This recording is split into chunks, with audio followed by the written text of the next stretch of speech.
Ethan Walker stared at his reflection in his office bathroom mirror, loosening his silk tie and running water over his face. Another failed date, with another woman who spent the entire evening dropping hints about luxury vacations and designer handbags.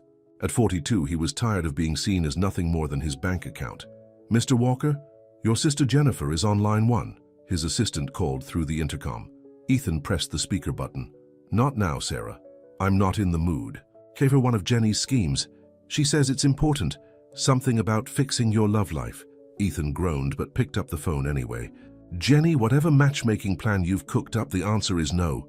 "Oh, come on, big brother. This one is different, I promise." Jennifer's voice bubbled with excitement. "I met this amazing woman at the library workshop I'm taking. She's smart, down-to-earth, and completely uninterested in the whole dating scene, just like you. And I suppose you've already set something up?" Ethan knew his sister too well. "Coffee. Tomorrow at 2 p.m. at that little cafe near the Factory District." Ethan frowned. "The Factory District? That's hardly the usual spot for your society friends." "That's because she's not one of my society friends. She's a librarian. And she's genuine, Ethan. The real deal." Something in Jennifer's voice made Ethan pause. His sister might be a hopeless romantic, but she wasn't stupid. "Fine, 1 coffee, but I have conditions." "Name them." "Don't tell her who I am. No mentions of the company, the money, any of it. I'll go as just plain Ethan Walker. Factory worker." "What? Ethan, that's crazy." "Those are my terms, Jenny. Take it or leave it." There was a long pause before Jennifer sighed. "Fine, but promise me you won't drag this out if you like her. She deserves better than to be lied to." "Deal." Ethan hung up and looked back in the mirror. He needed to dig out some old jeans and maybe that worn leather jacket from his college days. If he was going to play the part of an ordinary working man, he'd better look convincing. The next day, Ethan parked his old pickup truck, kept mainly for hauling supplies to his lake house, outside the Daily Grind cafe. He'd swapped his usual designer suit for worn jeans, work boots, and a simple blue button-down shirt. His normally perfectly styled hair was slightly messy, and he'd let his 5 o'clock shadow grow in. As he pushed open the cafe door, the smell of coffee and fresh-baked cookies hit him. The place was cozy, with mismatched furniture and local art on the walls. Nothing like the sleek establishments he usually frequented. "I'm meeting someone," he told the barista. "Blind date arranged by Jennifer Walker?" "Oh yeah, your date's already here, back corner table." Ethan turned toward the back of the cafe, and his heart stopped. Sitting there, reading a book with her head slightly tilted just like she used to, was Emma Carter, his high school sweetheart, his first love, the girl who'd broken his heart when she moved away senior year and he'd never quite gotten over. She looked up as he approached, and for a moment, he saw no recognition in her eyes. Of course not. It had been 24 years, and he looked very different from the lanky teenager she'd known. But she was still beautiful, her dark hair now streaked with a few strands of silver, laugh lines around her eyes that only made her more attractive. "Hi," she said, standing up with a warm smile. "You must be Jennifer's brother." "I'm Emma." Ethan's mouth went dry. He should tell her. Right now. Tell her who he really was. But something held him back. Maybe fear. Maybe curiosity. Maybe the simple desire to see if the connection they'd once shared could still exist without wealth and status getting in the way. "Yes, I'm Ethan," he managed, shaking her hand. "It's nice to meet you." Emma gestured to the chair across from her. "Please sit. I hope you don't mind that I ordered already. Teaching kids about the Dewey Decimal System all morning leaves me desperate for caffeine." "You're a librarian?" Ethan asked, even though he already knew the answer. He wanted to hear her talk, to see if her voice still had that passionate tone when she discussed things she loved. "At Marshall Elementary, I run the school library and teach basic research skills to the kids. It's not glamorous, but I love it." She paused, looking slightly embarrassed. "Sorry, I tend to ramble when I'm nervous.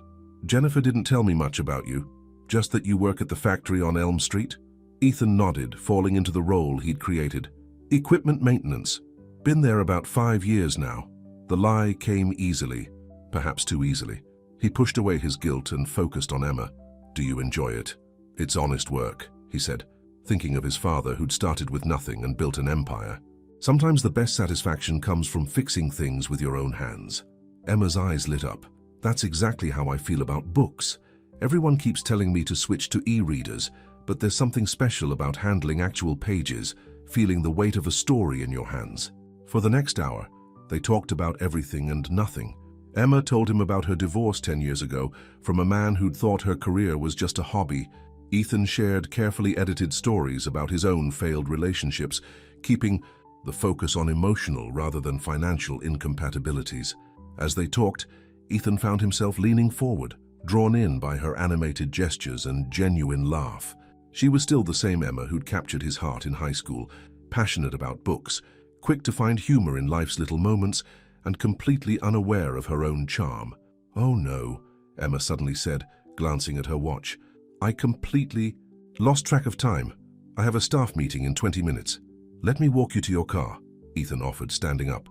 Outside, Emma turned to him with a smile that made his heart skip. "This was nice, Ethan. Really nice.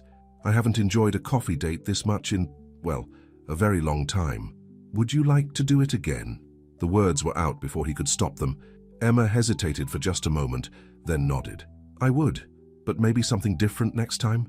There's a street fair this weekend. Local artists, food trucks, that kind of thing, very low-key." "Sounds perfect."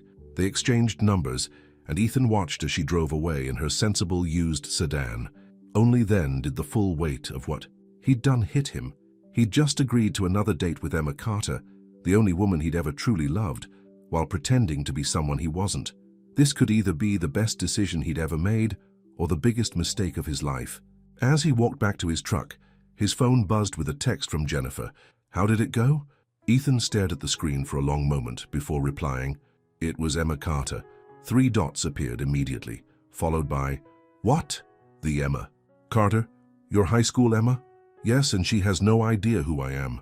"Ethan, you have to tell her." He put the phone away without responding. He knew his sister was right. He would have to tell Emma the truth eventually, but not yet. Not until he was sure that what he was feeling wasn't just nostalgia, and that what she was feeling was real. Back in his office, changed into his usual suit and tie, Ethan couldn't focus on work. His mind kept drifting back to the way Emma's eyes crinkled when she laughed, the passionate way she talked about her students, the slight nervousness in her voice when she suggested seeing him again. He pulled up his company's charitable giving database and found Marshall Elementary School. The library's budget was minimal, the equipment outdated. It would be so easy to arrange an anonymous corporate donation. But no, that would be another form of deception. When he told Emma the truth, he wanted there to be no question about his motives. Every interaction between them needed to be genuine, untainted by his wealth or position. As the sun set over the city skyline, Ethan made a decision. He would give himself 1 week. 1 week to see if the connection he felt with Emma was real, if they could build something true based on who they were now, not who they'd been in high school. After that, he would tell her everything and face the consequences. What he didn't know was that this decision would set in motion a chain of events that would force both him and Emma to confront their past, question their present, and take a leap of faith toward their future. Their story was just beginning, and like all great love stories, it would be filled with moments of joy, pain, truth, and ultimately, the chance for lasting happiness. The weekend arrived with perfect, early fall weather.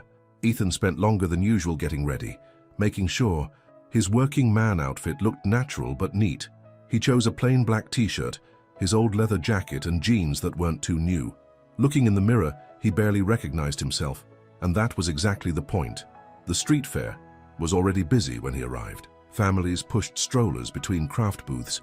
Elderly couples held hands while examining pottery displays, and the smell of food truck tacos filled the air. Ethan spotted Emma near the entrance, wearing a simple, flowered dress and looking through her phone. "Been waiting long?" he asked, approaching her. Emma's face lit up when she saw him. "Just got here. I was actually looking at pictures of the last time I came to this fair." She showed him her phone screen. "That's my reading corner at the school library. I got all the decorations here last year." Ethan looked at the photo of a cozy corner with bright cushions and handmade wall hangings. "Your students must love it." "They do, though keeping it stocked with new books is a challenge. Our budget—" She stopped herself, shaking her head. "Sorry, shop talk isn't very exciting for a date." "I like hearing about your work," Ethan said honestly. "You clearly care about those kids." They started walking through the fair, stopping at different booths. Emma knew many of the vendors by name, and Ethan watched with growing admiration as she asked about their families and remembered details from previous conversations. At one booth selling handmade jewelry, Emma lingered over a simple silver necklace with a small book charm. Ethan noticed how her fingers traced the $75 price tag before she moved on quickly. He wanted so badly to buy it for her, but that would raise too many questions about how a factory worker could casually spend that much. "Are you hungry?" he asked instead. "I hear the pizza truck is amazing." Over slices of margarita pizza, they found a bench in a quiet corner of the park. Emma wiped her hands on a napkin and turned to him with curious eyes. "Can I ask you something personal?" Ethan's heart skipped. "Of course. Have you ever had that feeling of missing something you can't quite remember? Like there's this empty space in your life, but you don't know what's supposed to fill it?" "More often than you'd think," he answered, thinking of all the years he'd wondered about her. Emma nodded slowly. "It's just, there's something familiar about you, like we've met before, but I can't place where or when." Ethan's mouth went dry. This was his chance to tell her the truth. But just as he opened his mouth, a commotion near the food trucks caught their attention. A little boy was crying, having dropped his ice cream cone. Emma was on her feet immediately. "Hold that thought." She hurried over to the child, spoke softly to his mother, and returned a minute later. "Crisis averted. My library kids have taught me that a dropped ice cream is always an emergency."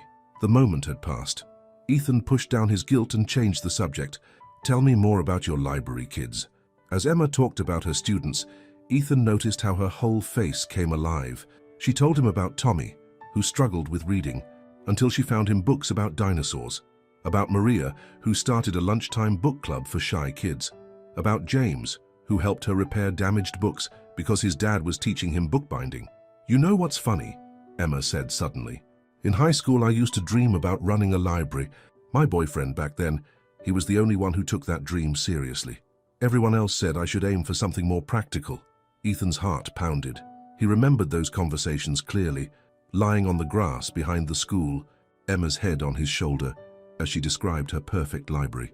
"What happened to him?" he asked, his voice carefully neutral. "The boyfriend." Emma's smile turned wistful. "Life happened. His family moved away right before graduation. We promised to stay in touch, but you know how it goes. Last I heard, he was heading to business school." She laughed softly. "He probably ended up a big shot CEO or something, if she only knew." "Do you ever wonder about him?" Ethan couldn't help asking. "Sometimes. He was my first love. You never completely forget those, right? But we were kids. People change. I'm sure we're both very different now." As the sun began to set, they walked slowly back toward the parking lot. Emma stopped at the jewelry booth again, but the necklace she'd admired was gone. "Someone got lucky," she said with a small smile. "It really was beautiful." Ethan walked her to her car, fighting the urge to pull her close and tell her everything.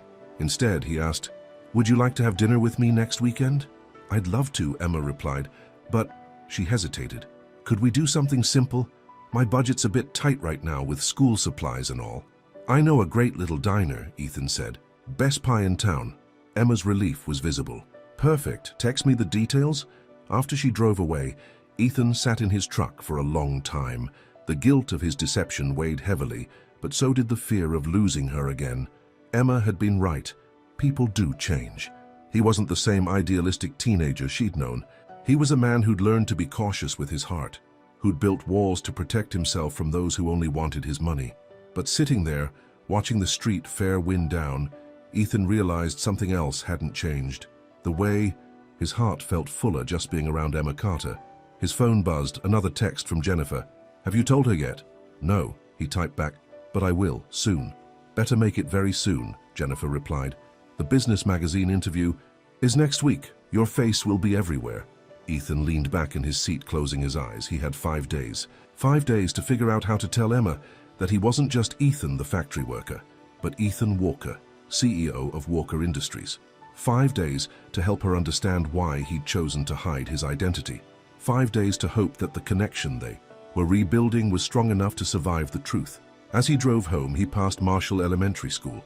The lights were off, but he could picture Emma in there, creating a safe haven for kids who loved books just like she had at their age. He thought about the donation he still wanted to make to the library, about all the ways his money could make her life easier. But first, he had to be honest with her. The question was, how do you tell someone that you're not who they think you are while proving that who you are with them is the most real you've ever been. Monday morning hit Ethan with a stack of problems he couldn't ignore. His assistant Sarah burst into his office, waving a magazine mock-up. "Mr. Walker, the Business Success magazine team just sent over the proof for next week's cover story. They need approval by noon." Ethan stared at the glossy photos of himself in his CEO outfit, complete with the headline, "Ethan Walker, the billion-dollar man behind Walker Industries' success." His stomach churned. "Push it back," he said. "Tell them we need another week." Sarah frowned. "But sir, they've already booked the printing slots. And don't forget the Channel 5 interview on Thursday. Cancel it. Cancel everything." "Mr. Walker, is everything okay?" Before Ethan could answer, his brother Marcus strode in, tablet in hand. "Have you lost your mind? You can't cancel the media coverage. The board is counting on this publicity for the new tech launch." Ethan loosened, his tie feeling trapped. "I just need a few more days." "A few more days for what?" Marcus's eyes narrowed. "This wouldn't have anything to do with that woman Jennifer mentioned, would it?" "Stay out of it, Marcus." "Oh God, it is." Marcus sat down heavily. "Ethan, you're the CEO of a multi-billion-dollar company. You can't just ghost the media because of some woman." "She's not some woman, she's Emma." Marcus's face changed. "Emma? Your high school Emma? The one you never shut up about in college?" "Yes, and she has no idea who I am. She thinks I work at the factory on Elm Street." "You're kidding." Marcus started laughing, then stopped when he saw Ethan's expression. "You're not kidding. Brother, this is going to blow up in your face." "I know." Ethan walked to the window, looking out at the city below. "That's why I need time. I have to tell her myself before she finds out from some magazine cover." Meanwhile, across town at Marshall Elementary, Emma was having her own crisis. The ancient library computer had finally died, taking with it the entire catalog system. "We can't afford a new one right now," Principal Reynolds said apologetically. "The budget's stretched thin as it is." Emma sat at her desk during lunch, trying to figure out how to run a library without a working computer. Her phone buzzed with a text from Ethan. "Still on for dinner tonight?" Despite her stress, Emma smiled. Their diner date had been pushed back due to her library emergency, but just seeing his name made her feel better. "Yes, please. I need comfort. Food and good company." That evening at Joe's diner, Emma poked at her meatloaf while telling Ethan about her computer troubles. "I'll have to go back to the old card catalog system," she sighed. "The kids will think it's ancient history." "Maybe I could take a look," Ethan offered, forgetting himself for a moment. "I'm pretty good with computers." Emma brightened. "Would you? That would be amazing." Ethan instantly regretted his offer. How would he explain his extensive tech knowledge? But the hope in Emma's eyes made it impossible to back out. "I can stop by tomorrow after school," he said, already trying to figure out how to dumb down his expertise.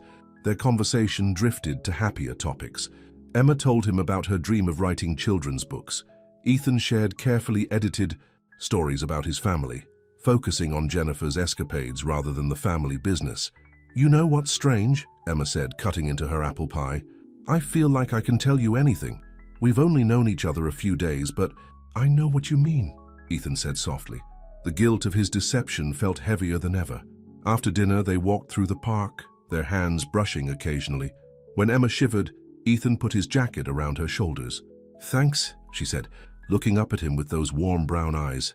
"You're different from anyone I've dated since my divorce. Most guys run when they hear I'm a school librarian with big dreams and a small bank account." Ethan stopped walking.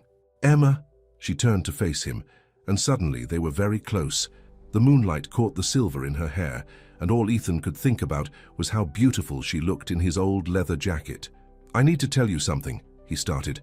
Emma reached up and touched his cheek. "Me too." The kiss happened naturally, like they'd been moving toward it all along. It was sweet and soft and perfect, and it made everything so much more complicated. When they finally pulled apart, Emma's eyes were shining. "I think I'm falling for you, Ethan Walker." The sound of his name, his real name used without knowing his real identity, felt like a punch to the gut. "Emma, wait. There's something you should know." But before he could continue, a sharp voice cut through the night. "Mr. Walker? Ethan Walker?" They turned to see a man with a camera approaching rapidly. "Mr. Walker, is it true that Walker Industries is preparing for a hostile takeover of tech solutions? And who's your mysterious date?" Emma stepped back, confusion written all over her face. "What's he talking about?" The photographer kept advancing. "Ms. Are you and Mr. Walker announcing a relationship? How long has the CEO of Walker Industries been off the market? CEO? Emma's voice was barely a whisper. She looked at Ethan, really looked at him, and he could see the moment recognition dawned. Oh my God, Ethan Walker, you're that Ethan Walker. Emma, please let me explain. But Emma was already backing away, shrugging off his jacket. All this time, you've been lying to me? Playing some kind of game? No, it wasn't like that. Then what was it like? Her voice cracked. Was this funny for you, the billionaire CEO slumming it with the school librarian? Emma, please. But she was already running to her car. The photographer kept snapping pictures, his flash lighting. Up the night like accusatory lightning bolts, Ethan watched Emma drive away, knowing he'd just lost her for the second time in his life, and this time it was entirely his fault. Back in his penthouse apartment, Ethan ignored calls from Marcus, Jennifer, and his PR team. He pulled up an old photo on his phone, him and Emma at their high school prom, young and in love and full of dreams. They'd promised to be honest with each other always.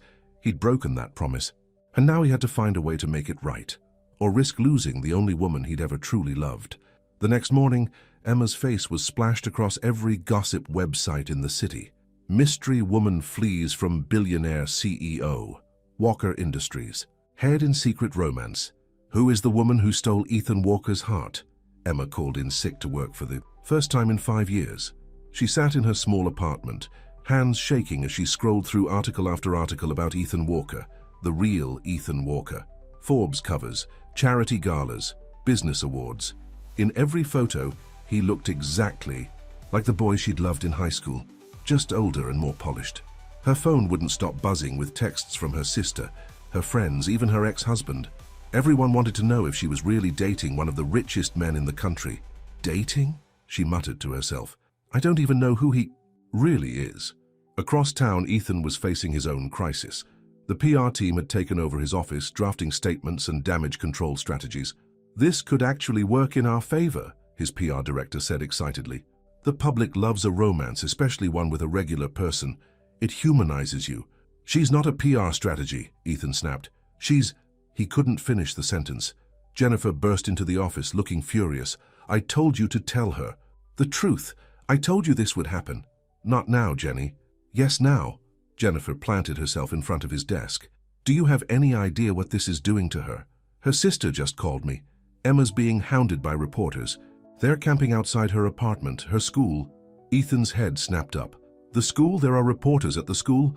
Where did you think they'd go? It's not like she has a security team to keep them away. Ethan was already reaching for his phone, but Jennifer grabbed it. Oh no, you don't get to swoop in and fix this with your money. You need to fix it with the truth. I tried to tell her. Try harder. Jennifer's voice softened. Ethan, I've known Emma for months now. She's still the same person you fell in love with in high school. Honest, caring, and way too good for my lying brother. At Marshall Elementary, Principal Reynolds was dealing with a media circus. Reporters had gathered at the school gates, hoping to catch a glimpse of the librarian who'd captured a billionaire's heart. Ms. Carter won't be in today, she told them firmly. And this is a school.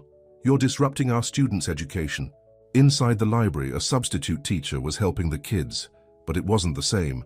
Tommy, the dinosaur enthusiast, asked where Ms. Carter was. Maria's book club sat quietly in their corner, missing their favorite librarian. Emma spent the day alternating between anger and heartbreak.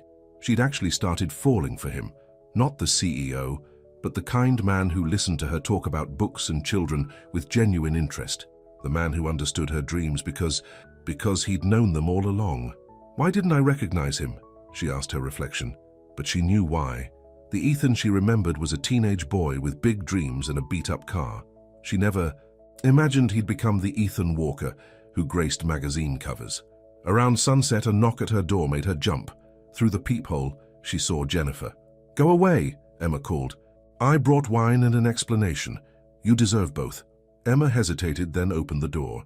Jennifer walked in, carrying a bottle of wine and a familiar-looking silver necklace with a book charm.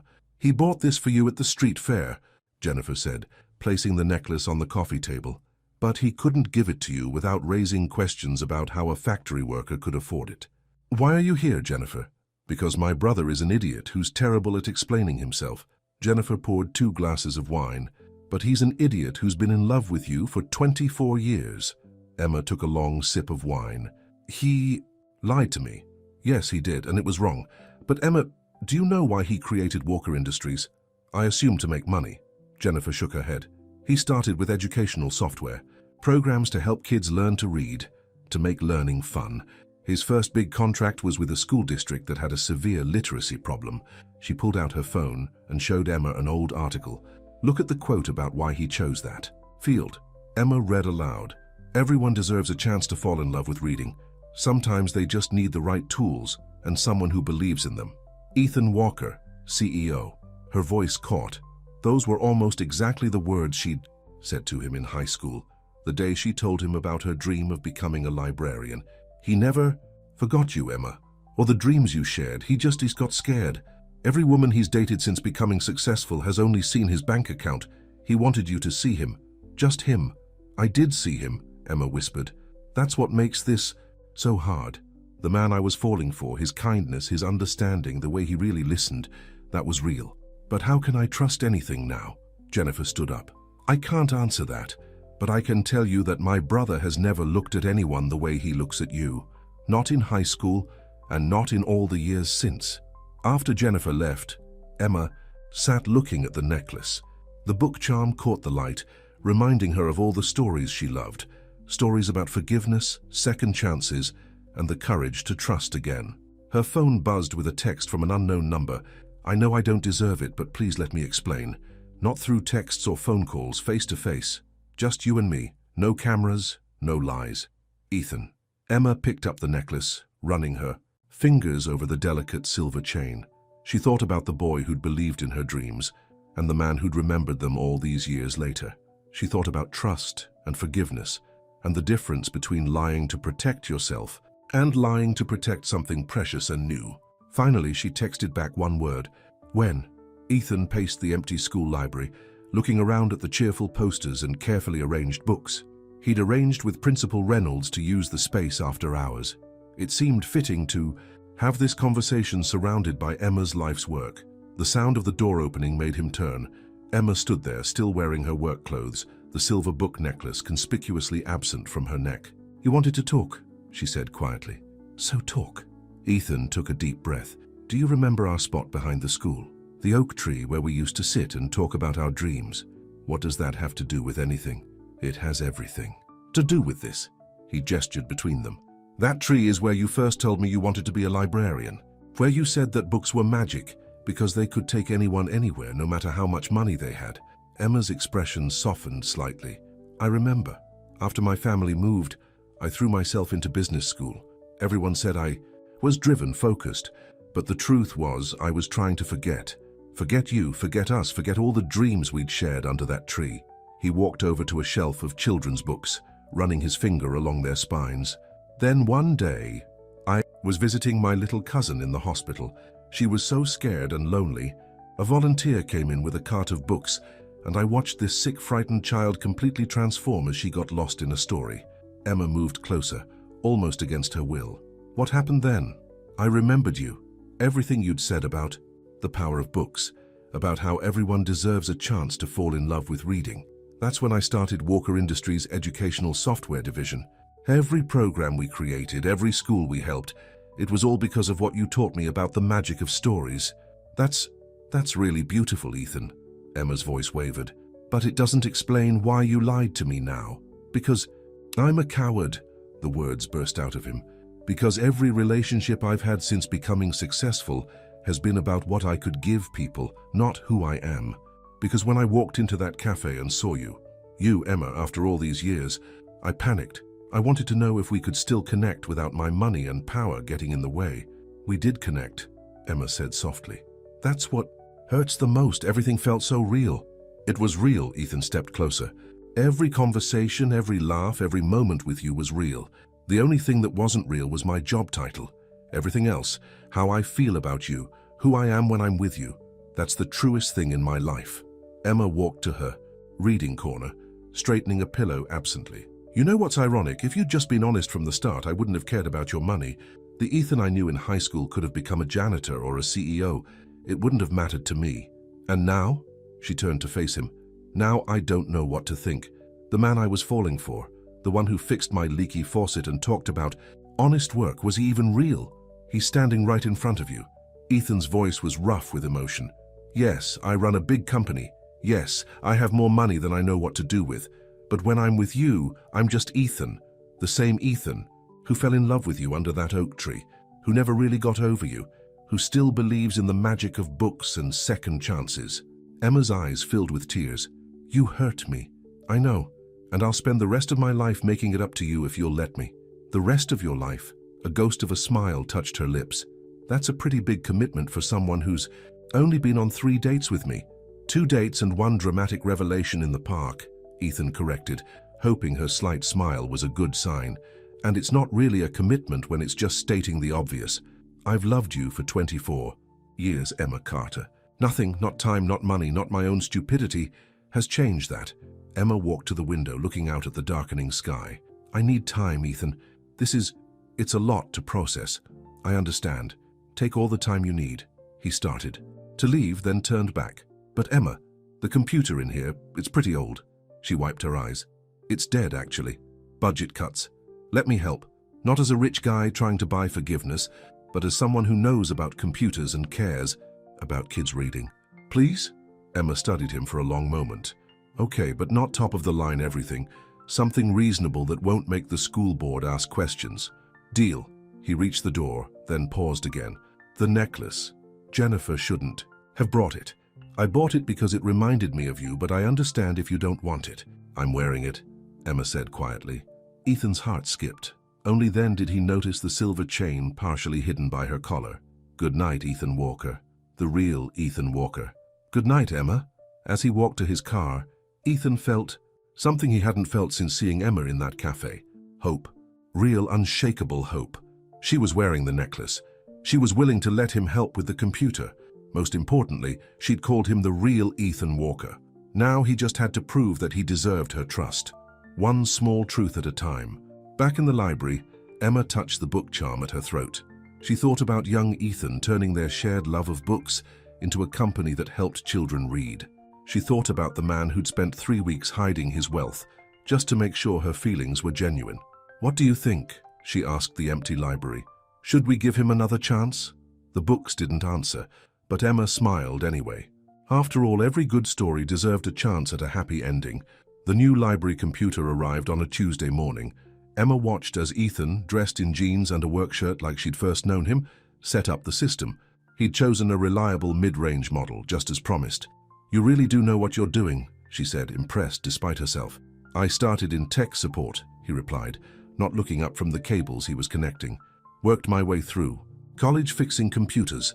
That part wasn't a lie. A group of students pressed their faces against the library window, watching with huge eyes. They'd all heard that their librarian knew a real-life billionaire, but seeing him fixing their computer, like a regular person, made them whisper excitedly. Miss Carter, Tommy burst into the library, clutching a dinosaur book. Is it true that your boyfriend is going to buy us all new books? Emma blushed. Mr. Walker isn't my boyfriend, Tommy. He's just helping with our computer. But Jennifer said, Tommy, Ethan interrupted gently, how about you tell me about that book you're holding? For the next 10 minutes, Tommy excitedly explained everything he knew about velociraptors, while Ethan finished the installation. Emma watched them, her heart doing funny things in her chest. Ethan asked intelligent questions and seemed genuinely interested, just like he had when he was pretending to be a factory worker. Maybe he hadn't been pretending at all. After Tommy left, Ethan turned to Emma. I didn't promise anyone new books. I wouldn't make decisions like that without talking to you first. I know. She sat down at the new computer. This is nice, by the way. Simple but effective. Like me? He grinned, and for a moment, he looked exactly like the boy she'd known in high school. You're anything but simple, Ethan Walker. His grin faded. I'm trying to be, at least with you. He hesitated. Would you have dinner with me tonight? At my place? I want to show you something. Emma raised an eyebrow.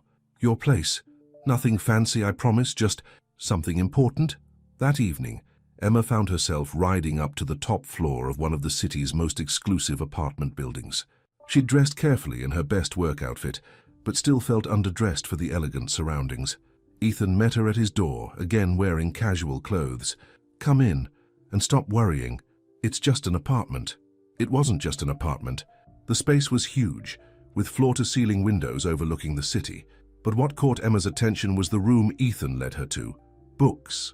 Hundreds of books lined the walls from floor to ceiling. Old paperbacks mixed with new hardcovers, clearly organized by someone who loved them. "This is my real home," Ethan said softly. The rest of the place came furnished, some designer's idea of what a CEO's apartment should look like. But this room, this is me. Emma walked along the shelves, running her fingers over the spines. She recognized many of the titles from their high school days. You kept reading, every night, no matter how busy things got. He pulled out a battered copy of The Little Prince. "Remember this? You gave it to me the day before I moved away." Emma took the book, opening it to find her teenage handwriting on the first page. "Remember, what is essential is invisible to the eye. Love, Emma." "I built an empire on visible things," Ethan said quietly. "Money, success, power, but none of it meant anything because the most essential thing, love, was missing." "Ethan, I'm not trying to pressure you, I just wanted you to see this. To understand that the man you've known these past weeks, the one who loves books and kids and simple moments, that's the real me. The CEO stuff, that's just my job." Emma looked around the room again, noticing details she'd missed.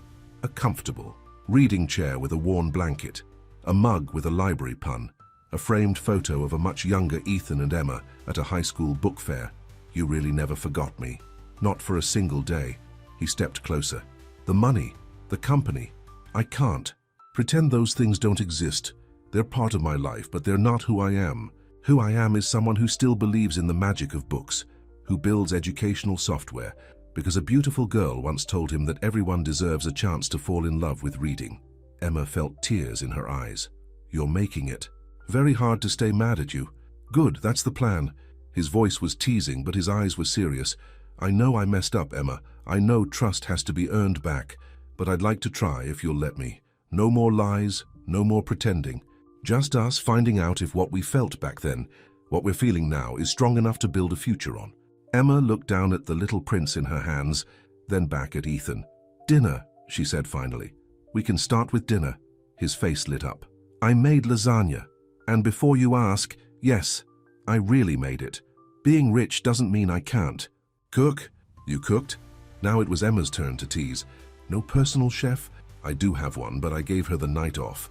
Tonight is just you, me, and my questionable culinary skills."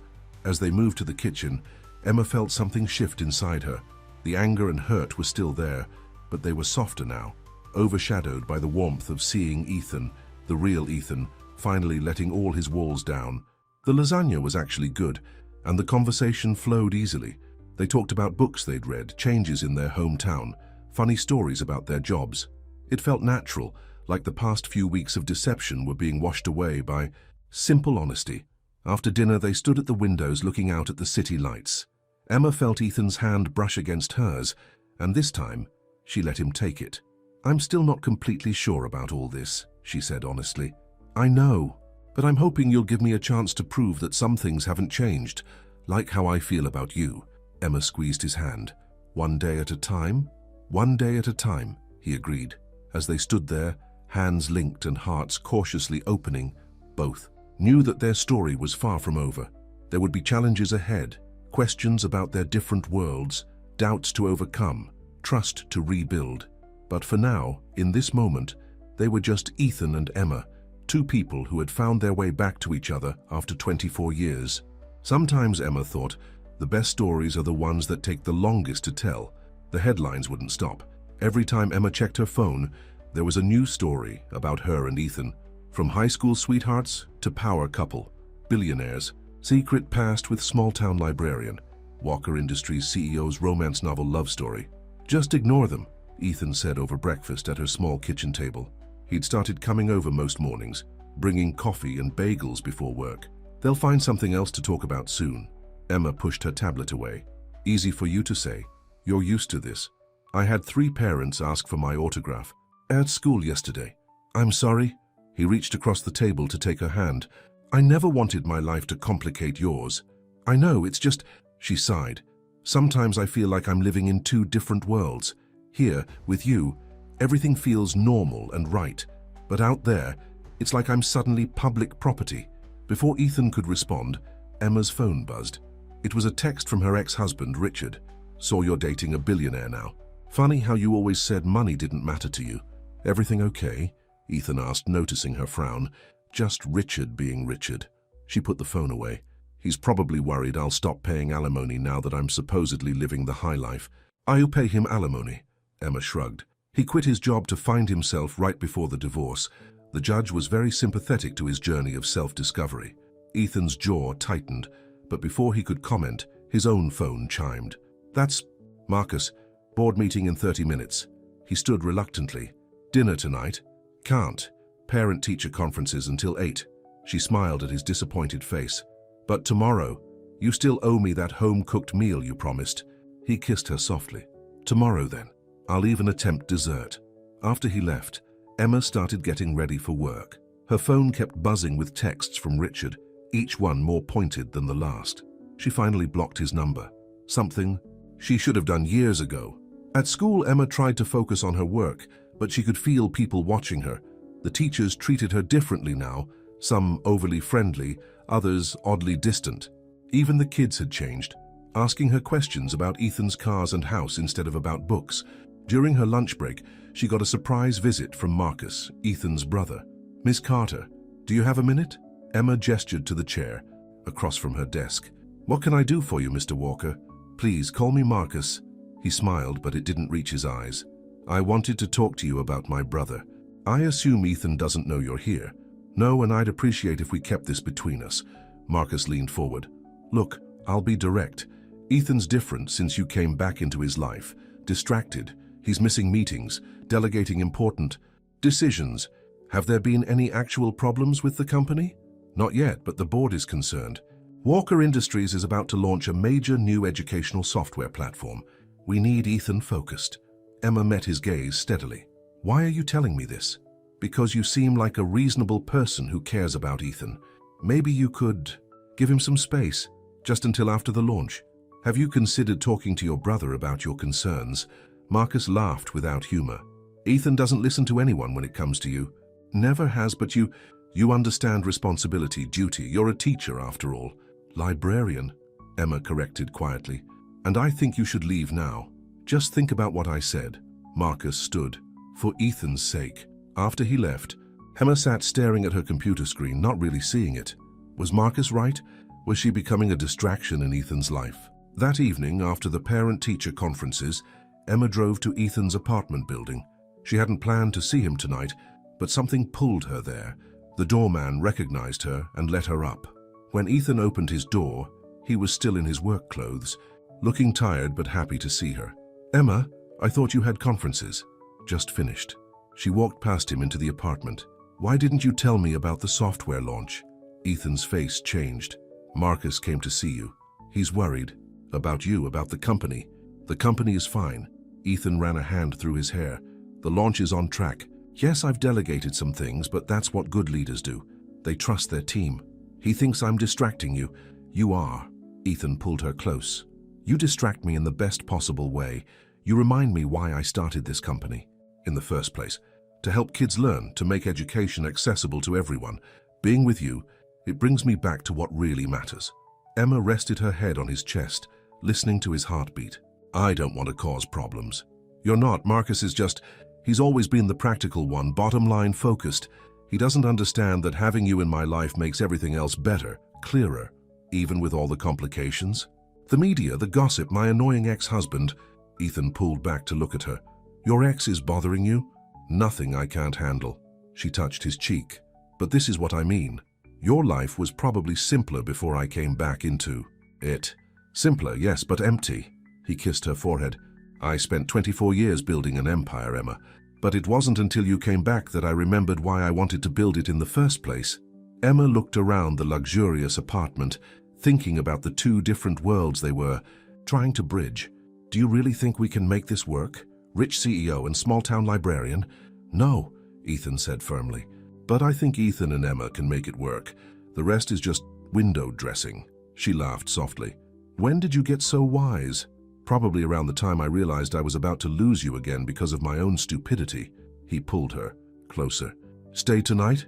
Emma hesitated only a moment before nodding. They hadn't taken this step yet, both wanting to rebuild their trust first. But standing there in his arms, she knew it was time to stop letting fear, of publicity, of complications, of getting hurt, hold them back. "You know this will probably make headlines," she teased. "Let it." Ethan kissed her deeply. Some things are worth making headlines for. Later, lying in Ethan's arms, Emma thought about Marcus's words, about the complications of their different worlds, about all the challenges still ahead. But then Ethan mumbled something in his sleep and pulled her closer, and she realized something important. Love didn't care about bank accounts or headlines. It cared about morning coffee and shared books, about trust rebuilt and hearts reopened. Everything else was just noise. The morning of Walker Industries' software launch dawned bright and clear. Emma watched from the back of the crowded auditorium as Ethan took the stage, looking perfectly at ease in his CEO role. "Today, we're not just launching a product," he was saying. "We're opening doors for children who might otherwise be left behind. Every child deserves the chance to love learning, to discover the magic of knowledge." Emma smiled, recognizing her own words, from so long ago woven into his speech. In the month since she'd started spending nights at his apartment, she'd watched him work tirelessly on this project, often reading to him from her favorite children's books for inspiration. The presentation was going perfectly until a voice cut through the applause. "Mr. Walker, is it true that your new romance is affecting company decisions?" Another reporter jumped in. "Sources say you've been distracted delegating crucial choices. Are personal matters impacting Walker Industries' direction?" Emma's heart sank as she recognized the source of these questions. Marcus stood at the side of the stage, his face carefully neutral. Ethan handled the questions smoothly. "My personal life has only strengthened my commitment to our educational mission. Now let's focus on what really matters, the children who will benefit from this software." But the damage was done. As people filed out after the presentation, Emma overheard whispers. The librarian's changing him. The board's concerned. Not the same driven CEO anymore. She slipped out quietly, sending Ethan a quick text. "Had to get back to work. You were wonderful. Love you." At RDC school, Emma tried to lose herself in her work, but her phone kept buzzing with notifications. Someone had leaked photos of her leaving Ethan's apartment building early in the morning. The tabloids were having a field day. Gold digger, trophy, girlfriend, childhood sweetheart cashing in. The final straw came when she overheard two parents whispering by the library door. "I heard she's just using him. My cousin's friend works at Walker Industries, says the CEO's totally changed since she came along. Should we be concerned? I mean, she's in charge of our children's education." Emma closed the library early and drove home, tears blurring her vision. At her apartment, she found an unexpected visitor waiting. Richard, her ex-husband, stood by her door, looking exactly as she remembered, handsome in that polished, insincere way. "What are you doing here? Can't I check on my ex-wife when she's all over the news?" He smiled his practiced smile. "You look good, Em. Success suits you. I haven't changed." "No." He held up his phone, showing a photo of her at a recent charity gala with Ethan. "The Emma I knew shopped at discount stores and thought designer labels were a waste of money. What do you want, Richard? Maybe I miss you. Maybe seeing you with him made me realize what I lost." He stepped closer. "Or maybe I just want to renegotiate our settlement. You can hardly cry poverty now that you're sleeping with a billionaire." Emma's voice shook with anger. "Get out. Come on, Em, be reasonable. I kept quiet about certain things during our divorce, like those times you put school expenses on our joint credit card after I'd specifically said no. Are you trying to blackmail me? Just having a conversation about mutual benefits." Richard's smile turned cold. "Unless you want your perfect new boyfriend to know what kind of person you really are. She doesn't have to hide anything from me." They both turned to see Ethan standing in the hallway, his face dark with anger. "Mr. Walker," Richard's voice turned oily, "I was just congratulating Emma on your relationship." "No, you were trying to extort money from her." Ethan's voice was deadly quiet. "I heard everything, and if you ever come near Emma again, I'll bury you in so many lawsuits you'll need 3 lifetimes to fight them all." Richard paled. "I was just leaving." After he scurried away, Emma sagged against her door. "How did you know to come?" Jennifer saw Richard getting off the plane this morning. She was worried. Ethan touched her cheek gently. "Why didn't you tell me he was bothering you?" "Because I wanted to handle it myself. I don't want to be the helpless girlfriend who needs rescuing." She wiped her eyes angrily. But maybe that's what I've become. The distraction, the liability. Emma, stop. No, you stop. The emotions of the day finally overflowed. Your brother's right, I am changing things.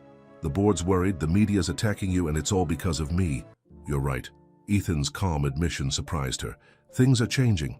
I'm delegating more, spending less time at the office, actually enjoying my life for the first time in years. And you know what? Our profits are up. Employee satisfaction is at an all-time high. Want to know why? Emma shook her head. Because for the first time since I started this company, I remember why I built it. Not for money or power, but to make a difference, just like you do every day in your library. He pulled her close, continuing softly. The board, the media, even Marcus, they see what they want to see. But I see the truth. You don't make me weaker, Emma. You make me stronger. You make me better. Emma buried her face in his chest, breathing in his familiar scent. I'm sorry about Richard. Don't be, but next time someone threatens you, tell me. Not because you need rescuing, but because we're partners. Your problems are my problems. She looked up at him. When did we become partners? Probably around the time you started keeping your favorite coffee mug at my place. He kissed her, softly. Move in with me. What? Move in with me.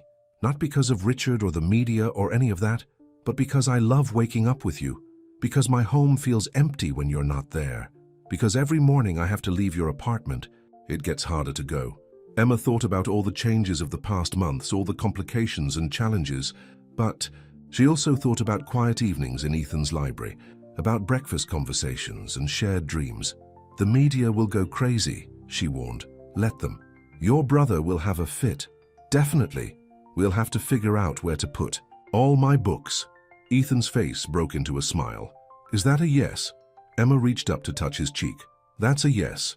As they stood in her hallway, holding each other close, both knew that challenges still lay ahead, but they'd face them together, just as they'd faced everything else, with honesty, courage, and love. Sometimes the biggest storms show us exactly where we belong.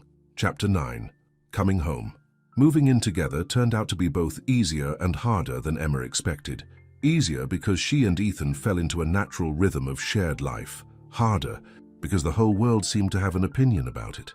Another gossip magazine called for an interview, Emma told Ethan one morning as they got ready for work. She'd been living in his apartment for 3 weeks now, and her books had found their way onto his shelves, her coffee mugs into his cabinets, her life into his spaces. Ignore them, Ethan said, adjusting his tie.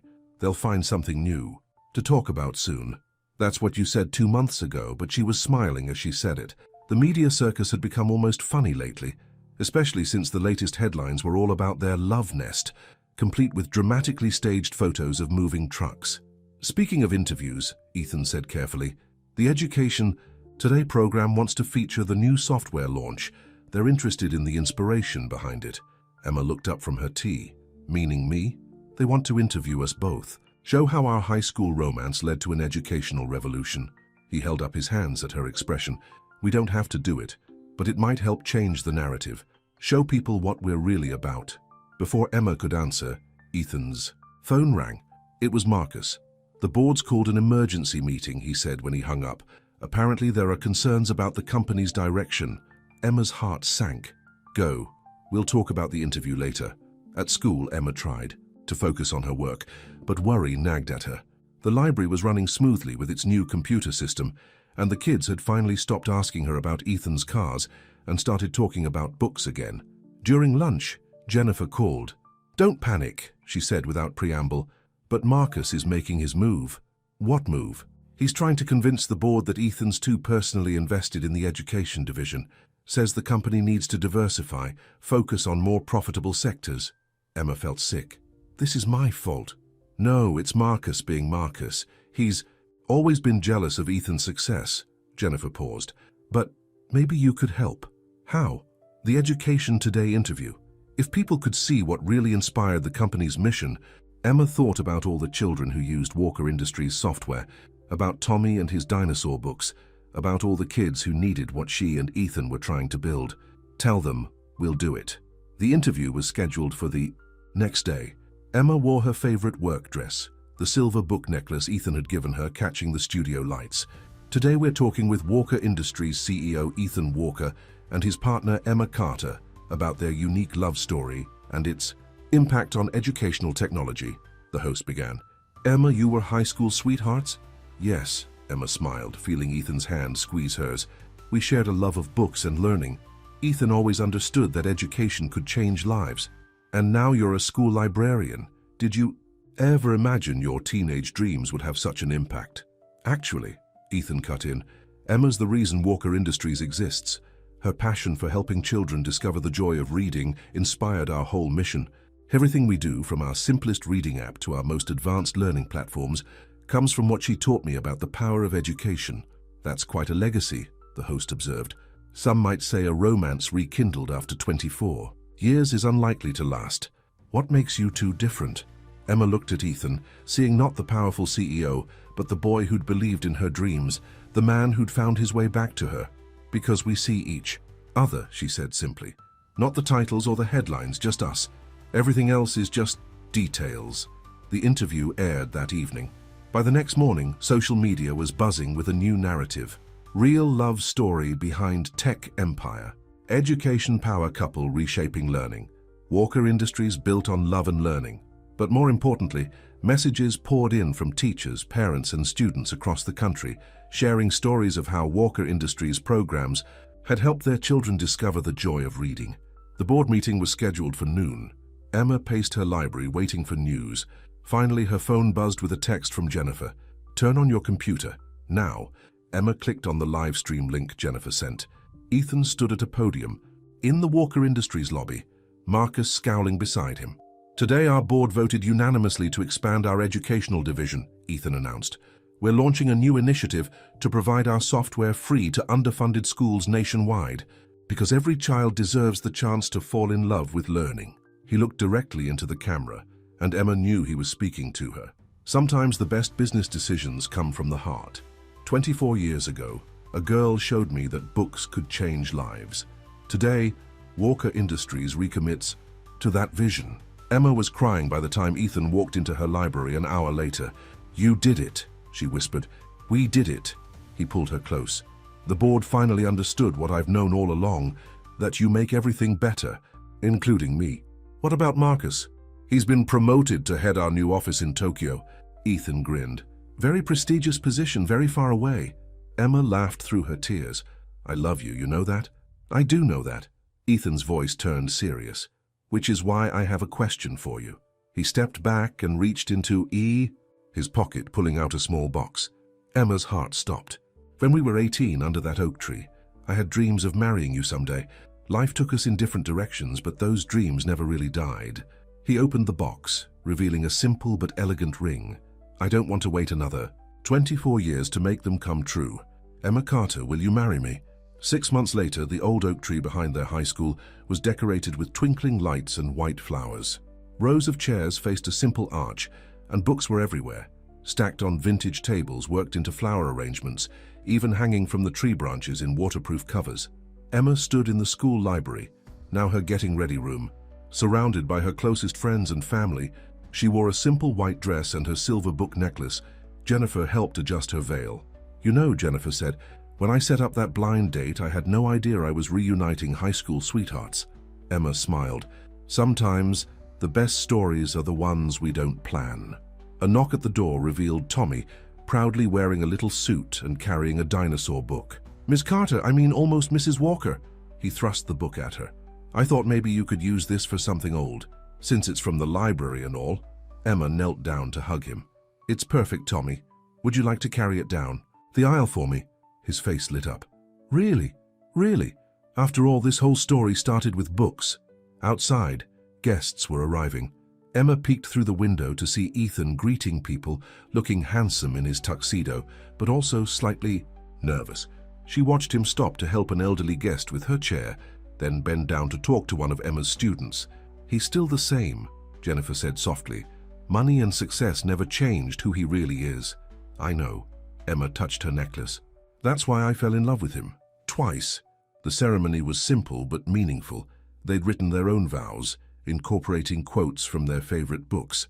When Emma walked down the aisle, carrying Tommy's dinosaur book, and seeing Ethan's face light up, she knew every twist and turn of their story had led to this moment.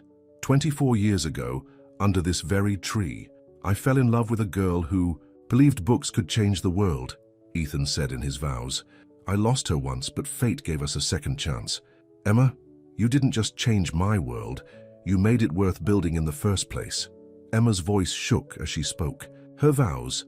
People say you can't go home again, that first love never lasts, but they're wrong. Sometimes home is a person, not a place. And sometimes first love is just love, waiting for the right chapter to continue.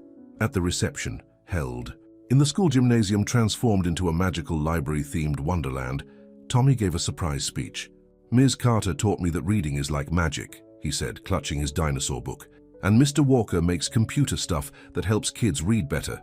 So together, they're like superheroes for books. Everyone laughed, but Emma saw Ethan wipe his eyes. Later, during their first dance, Ethan held Emma close. Happy? Perfect, she whispered back. Though the media's probably disappointed we didn't have some huge society wedding. Let them be disappointed, he spun her gently. This is us, books, kids, and promises kept under an old oak tree. As they danced, Emma thought about their journey. The blind date that wasn't so blind. The lies that led to deeper truths. The challenges that made them stronger. Their story had all the elements of a fairy tale.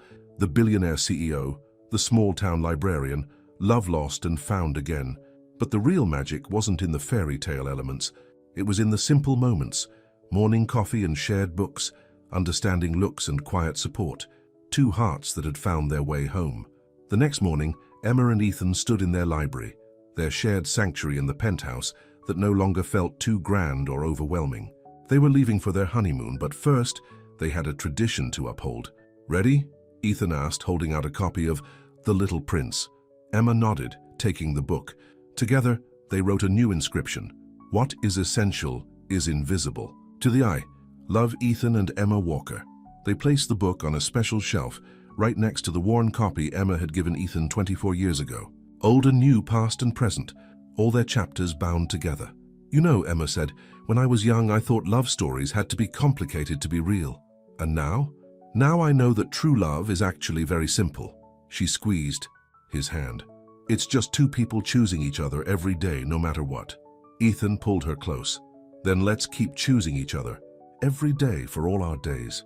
Outside their window, the city was waking up. Somewhere children were discovering the joy of reading through programs they'd helped create. Their story had rippled out, touching other lives, creating new possibilities. But in that moment, in their library filled with morning light and shared dreams, they were just Ethan and Emma, the CEO and the librarian, the boy and girl under the oak tree, the love story that proved sometimes the best endings are really just new beginnings. After all, every good book deserves a sequel. The end.